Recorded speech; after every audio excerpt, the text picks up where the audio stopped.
Hello everybody, welcome back. I hope you're having a great week. This week we're going to go over hydration. If there's a video to play over and over again, it will be this one.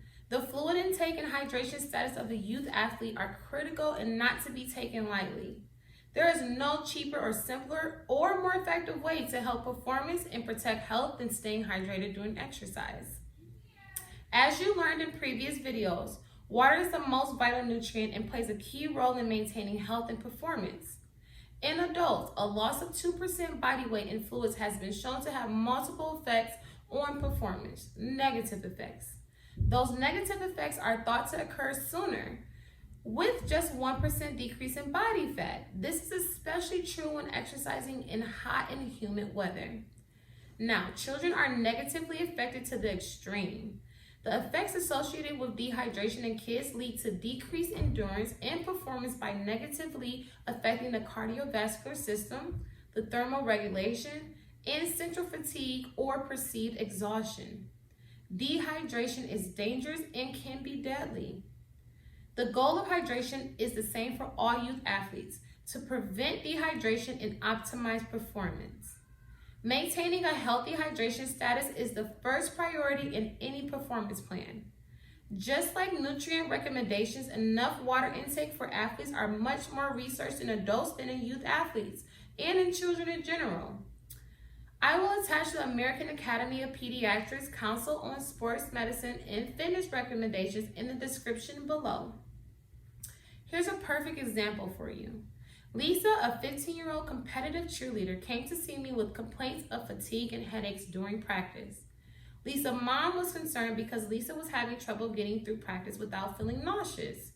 The more I listened to Lisa, the more concerned I was about her fluid intake. All of her symptoms pointed to dehydration. Lisa explained that she drinks little to no water. As she kept explaining, her and her teammates were permitted water breaks only when they performed their routines perfectly. Now, apparently, water was a team reward for getting it right. Lisa's mom was right to be concerned. Lisa's cheer coach may have thought he was teaching them a lesson, but instead he was creating a dangerous environment.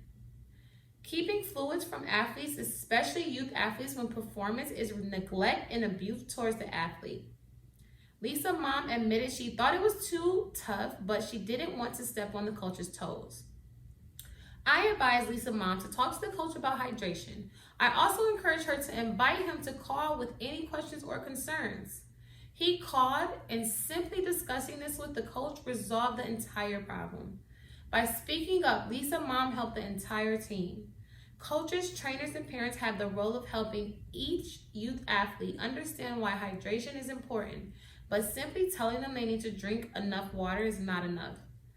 I'm going to add times when to intake more fluid. In situations and conditions in which fluid requirements are higher and require additional attention, below in the description. Keep in mind, both humid and cold weather can cause a significant risk for dehydration. Although it may seem counterintuitive, exercising outside in the cold can put athletes at even higher risk for dehydration than exercising in heat. Being bundled up over covered and heavy equipment makes it harder to gauge fluid loss than when sweat is visibly collecting on the skin and the clothes. Exercise performed in the heat can result in measurable dehydration if sweat losses are not adequately replaced. For safety of all youth athletes, parents, coaches, and trainers should have water or other appropriate fluids readily accessible, and youth athletes should be given regular opportunities throughout athletic activities to hydrate and offset sweat loss. I would like for youth athletes to make a hydration schedule for themselves. I will leave an example of that in the description below. Now, water alone will not replace electrolytes.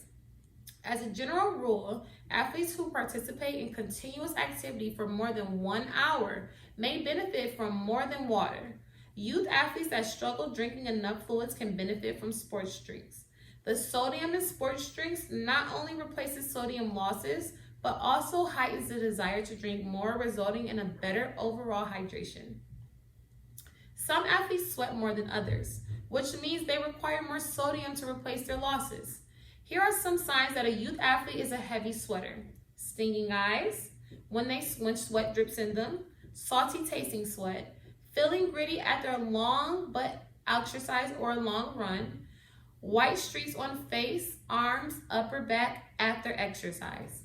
Sports drinks aren't the only way to replace electrolytes. Eating the right foods before, during, and after activity can replace electrolytes as well. When used properly, sports drinks can be very beneficial for youth athletes. The purpose of sports drinks are to provide fluid, carbohydrates, and electrolytes during and after sports activity. Drinking them for breakfast or while watching TV only adds calories and sodium that may not be needed. Water is your go-to and best friend for hydration during the other times of the day. Thank you guys so much for watching. Please subscribe and like our videos for more sports awareness content for your athletic teams. Have a great day.